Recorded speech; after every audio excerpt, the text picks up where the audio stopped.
Imagine waking up one day with complete financial freedom, no debt, no stress, just endless possibilities. Sounds like a dream, right? But for most of us, that dream feels out of reach. If you're 18 to 30 and living in the US, you probably feel the pressure, rising costs, stagnant wages, and a million experts telling you what to do. Well, let me ask you this. What if you could rewrite the script? What if you could take control with just a few bold financial moves?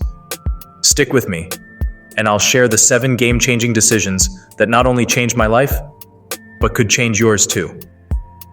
Act 1, the challenge. Point 1, budget like a CEO. Most people treat their money like it's just there. I used to do the same, spending whatever was in my account and hoping it would work out. Spoiler alert, it never worked out. That's when I decided to think differently. I started budgeting like a CEO.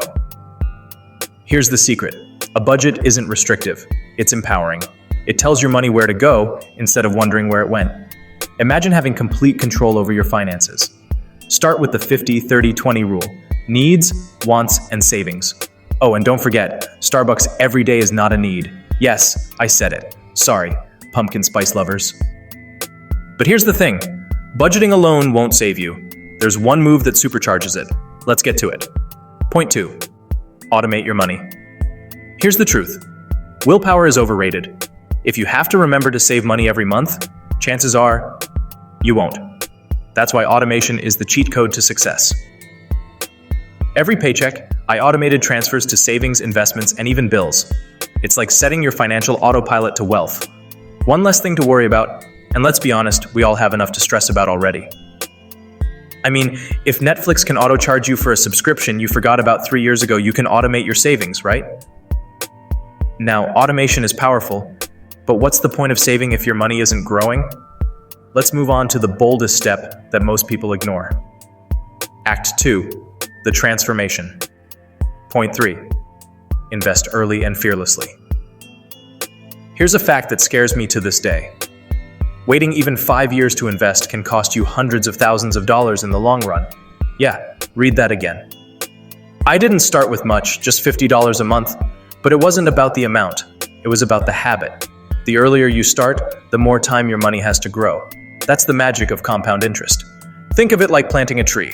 The longer it grows, the bigger it gets. But not all investments are created equal, and there's one type you absolutely need in your portfolio.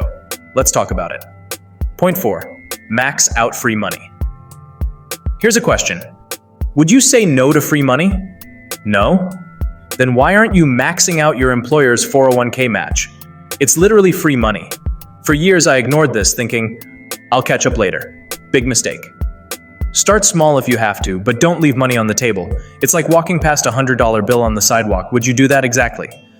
But building wealth isn't just about saving, it's about protecting what you earn. Let me explain.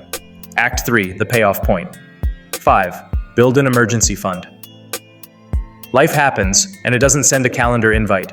Your car breaks down, medical bills hit, and suddenly you're drowning in debt. Been there, done that. That's why an emergency fund is non-negotiable. Aim for 3 to 6 months of expenses. It's not just a safety net, it's peace of mind. Because let's face it, nobody sleeps well on a financial tightrope. And no, your credit card is not an emergency fund, unless the emergency is earning 20% interest. Speaking of debt, let's talk about the boldest move I made to escape its trap. Point 6, eliminate high-interest debt. Debt is like quicksand. It keeps pulling you down. The first bold step I took, tackling high-interest debt with laser focus. Here's how. I listed every debt, from smallest to largest, and attacked them with the avalanche method, paying off the highest interest first. Why? Because interest is a silent thief, robbing your future. But escaping debt isn't the end. It's just the beginning. This final move will blow your mind. Point 7, invest in myself. The best investment I ever made wasn't in stocks or real estate. It was in me. I took courses, read books, and learned skills that increased my earning potential.